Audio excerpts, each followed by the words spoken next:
can't tell how someone feels just by looking at them or what they share online. To the outside world, our lives may look perfect, even if in reality they aren't. I'm always worrying about doing well at school, and with the end of year test coming up, I'm not sure how much longer I can cope. My thoughts swarm around my head, sometimes keeping me up all night. Some days it's just all too much, and I feel like I'm lost in space. When I did badly on one of my tests, I just about kept it together until I got home. Then I broke down crying in front of my mum. She listened for a bit, and then she told me that, just like physical health, we all have mental health. It's our feelings, our thinking, our emotions, and our moods. She then said that feeling down, angry, and stressed is a normal part of life. Just like it's normal to feel happy, confident, and carefree sometimes. We all have positive and negative emotions that come and go based on what's happening around us.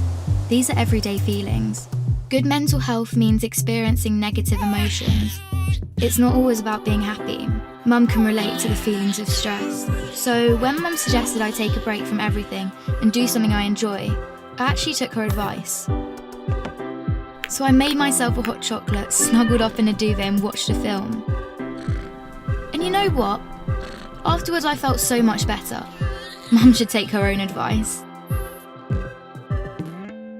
Most of us only ever share the good things. We don't like to share how we really feel. Every morning when I wake up, negative thoughts stream through my head. Getting out of bed and pretending I'm okay takes all the energy I have. As the day goes on, the negative thoughts turn from a stream into a river. The water rushes through my head so loudly it's hard to concentrate in lessons. And some days it's so bad it feels like a waterfall that's trying to pull me over the edge. Everything is so overwhelming. I didn't think my friends would understand if I told them how down I was feeling. But when Sasha opened up to me about how stressed she was feeling, I told her. I wasn't sure how to bring up how I'd been feeling, so I started by saying that I didn't feel like myself. Just her listening made me feel like she understood.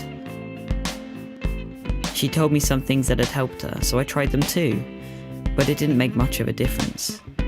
Even when I tried to be around my friends, I felt alone. The things I used to enjoy weren't fun anymore. I was really worried about Andre and not sure what to do. He was quiet and wasn't hanging out with us like he used to. So I asked our head of year for some advice. He suggested I get Andre to speak to him since his negative feelings weren't going away. I didn't want to speak to our head of year, but I also didn't want to keep feeling so down, so I went. He said that sometimes we have overwhelming feelings that can be more intense than our everyday feelings. These feelings hang around for a long time and change the way we feel, think, and behave. They can stop us doing what we want to in life. That's what I was going through. He also said that if we're physically unwell, we let people know, we ask for help. It should be no different with mental health. Sometimes our overwhelming feelings are brought on because of things in our life. Sometimes they happen for no reason at all. After hearing this, I felt much less alone and it felt good to talk. Scientists have found exercise can help when you're feeling low, so our head of year encouraged me to sign up to the school football club, which Sasha was already in. I still have days when the river is there, but now I'm beginning to understand my mental health. I'm learning how to cope. Our head of year reminded me that my friends, family, teachers, and lots of others at school are there to help just as much as he is. I had no idea the people around me could be so understanding. And while it's not always easy to talk about my mental health, the person I'm talking to might be able to help. If you don't feel like talking, that's fine.